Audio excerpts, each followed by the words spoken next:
வணக்கம். சித்தக்கேட் உணவே மருந்து மருந்தே உணவு. இது தினமும் சொல்லிகிட்டே வரோம். உணவே மருந்து மருந்தே உணவுன்னு. இந்த உணவை நம்ம சாப்பிட்றது அதாவது பார்த்து பார்த்து பக்குவமாக வீட்டில் சமைத்து ஒவ்வொரு பொருளாக பார்த்து நீர் சத்து மிகுந்த காய்கறிகள் பழங்கள் இப்படி தான் சாப்பிட்ணுன்னு ஒவ்வொரு தடவையும் நமக்கு நிறைய ஃபுட் நாலேஜ் வந்துகிட்டே இருக்கும்போது இந்த உணவை எப்படி சாப்பிட்ணும் அப்படிங்கிறத அந்த முறையும் சித்தர்கள் சொல்லிக்கிட்டே வராங்க. ஒன்று ஒன்றா பார்க்கலாம். இந்த உணவை ரொம்ப சூடாகவும் ரொம்ப ஜில்லுன்னு சாப்பிடக்கூடாது. சமைத்து முடித்து ஒரு அரை மணி நேரத்துலேருந்து 3/4 மணி நேரத்துக்குள்ளே சாப்பிடணும் அப்படின்னு சொல்கிறாங்க. அந்த உணவு மிதமான சூட்டில் இருக்கணும் அப்படின்னு சொல்கிறாங்க. அதுக்கப்புறம் அந்த உணவை நல்லா மென்று விழுங்கணும் அப்படின்னு சொல்கிறாங்க. ஏன்னா நம்ம எல்லாமே கூழா இட்லி சாப்பிட்றோம், தோசை சாப்பிட்றோம்னா டக்குன்னு முழுங்கிடும் இல்லையா?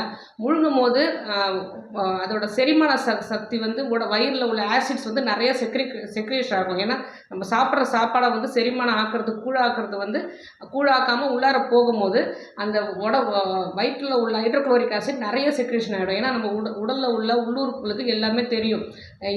முழுசாகவே உணவு வந்துடுச்சு, அதை ஃபுல்லாகவே அதை கூழாக்கணும்னா நிறைய ஆசிட் செக்ரேட் பண்ணணும் அப்படிங்கிறது அதுக்கு தெரியும். இப்படி அதிகமாக ஆக ஆக உடம்புல வயிறில் நிறைய கேஸ்ட்ரிக் பிரச்சனை வர ஆரம்பிச்சிடும். அதனால் நல்லா மென்று விழுங்கணும். அந்த மென்று விழுங்கிறதுக்கு இன்னொரு காரணம் என்ன அப்படின்னா, நல்ல பல்லுக்கு உறுதிப்படும், பற்கள் எல்லாமே உறுதிப்படும். ஏன்னா நம்ம ஒவ்வொரு சாப்பாடையும் நல்லா கடித்து சாப்பிடும்போது பல்லுக்கு கீழே உள்ள ஈறுகளுக்கு ரத்த ஓட்டம் சீராக பாயும் போது ஈறுகள் நல்லா பலப்படும். அதனால் பற்களும் நல்லா வலுவடையும். அதனால தான் ஒவ்வொரு பொருளும் மென்று விழுங்கணும். முக்கியமாக மாவு பொருட்கள் இட்லியும் புட்டு ஏதாவது மாவு பொருட்கள் சாதம் இது எல்லாமே குழைவாக தானே சாப்பிட்றோம். நம்ம ஏன் மெல்லணும் அப்படின்னு நினைக்கக்கூடாது. முக்கியமாக இந்த மாவு பொருட்கள் எல்லாமே நம்ம வாயில் உள்ள சலைவா எச்சில்லால் மட்டும்தான் கரையக்கூடிய உள்ளது இந்த மாவு பொருட்கள் எல்லாமே. அதனால் நம்ம மெல்லும் போது சலைவாவும் சேர்த்து பாதி செரிமானம் வாயிலே நடந்துடும். அதனால் ஒவ்வொரு உணவையும் நம்ம மெல்லும் போது பார்த்து டக்குன்னு விழுங்காமல் சாப்பிடும் போது நல்லா மென்று சாப்பிடணும். அடுத்தது நம்ம குடிக்கிற தண்ணியும் ரொம்ப சூடாகவும் ரொம்ப ஜில்லுனும் ஐஸ் தண்ணியும் குடிக்கக்கூடாது.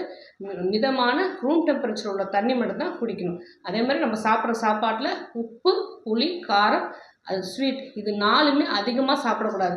இது 4மே அதிகமாக கலந்து நம்ம உணவுப் பொருட்களை அதிகமாக கலந்து சாப்பிடும் போது நம்ம உணவில் அதுவும் பார்த்து நம்ம குழந்தைகளுக்காக பெரியவங்களுக்காக சமைக்கிற உணவில் உள்ள உயிர் சத்துக்கள் எல்லாமே புளி கூட போட்டாலும் சரி, உப்பு கூட போட்டாலும் சரி, காரம் கூட போட்டாலும் சரி, சுகர் அதாவது இனிப்பு கூட போட்டாலும் சரி, இந்த 4மே அதிகமாக சேரும் போது நம்ம சாப்பிட்ற உணவில் உள்ள அவ்வளோ உயிர் சத்துக்களும் வீணாக போயிடும். நம்ம உடம்புல சேரவே சேராது. சமைக்கும் போதே அந்த உயிர் சொத்துக்கள் எல்லாமே கெட்டு போயிடும். அடுத்தது இறைச்சி, மாமிசம் இதை அதிகமாக சாப்பிடவே கூடாது.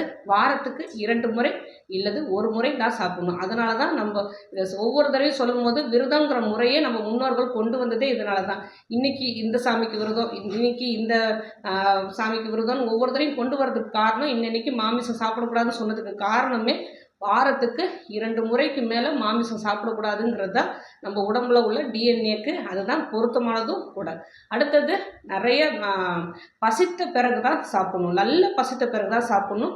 ஆனால் அளவாக சாப்பிடணும். பசி பாதி வயிறு அளவு தான் சாப்பிடணும். அதுக்கப்புறம் கொஞ்சம் தண்ணி குடிக்கணும். 1/4 வயிறு அது செரிமானத்துக்காக இடம் விட்டு அப்படி தான் சாப்பிடணும். சாப்பிட்ட உடனே சிறிது நேரம் தான் ஓய்வு எடுக்கணும். இது காலை சாப்பாடு மதிய சாப்பாட்டுக்கு உள்ள ஒரு டிப்ஸு. ஆனால் நைட்டு சாப்பிட்டோன்னா கண்டிப்பாக ரெஸ்ட் எடுக்கவே கூடாது. சிறிது நேரம் நடைப்பயிற்சி பண்ண பிறகு தான் தூங்க போகணும். இந்த மாதிரி ஒவ்வொரு சின்ன விஷயம் நம்ம சாப்பிடும்போது உணவு விழுங்கும் போது இதெல்லாம் பார்த்துக்கிட்டே கவனமாக செஞ்சுக்கிட்டே வந்தோம் அப்படின்னா நம்ம ஒவ்வொன்றா காய்கறி பழங்கள் சாப்பாடு எல்லாமே பார்த்து செய்கிறோம். குழந்தைங்களுக்கு எல்லாமே வளர்ச்சி நல்லா இருக்கணும், நோய் இல்லாமல் இருக்கணும், நாமளும் நல்லா இருக்கணும் அப்படிங்கிற பார்த்து செய்யும் போது இந்த முறைப்படி சாப்பிட்டுக்கிட்டே வரும்போது நமக்கு கண்டிப்பாக நம்ம சாப்பிட்ற சாப்பாட்டில் உள்ள அவ்வளோ சத்துக்களும் உடம்புல சேர்ந்துடும். ஆரோக்கியமாக வாழணும். வேறு எதை பற்றி பேசணும்னு நீங்கள் நினச்சாலும் சரி தாராளமாக கமெண்ட் பண்ணுங்கள். உங்களுக்கு எந்த நோயாக இருந்தாலும் சித்தாக்கரை அணுகுங்க.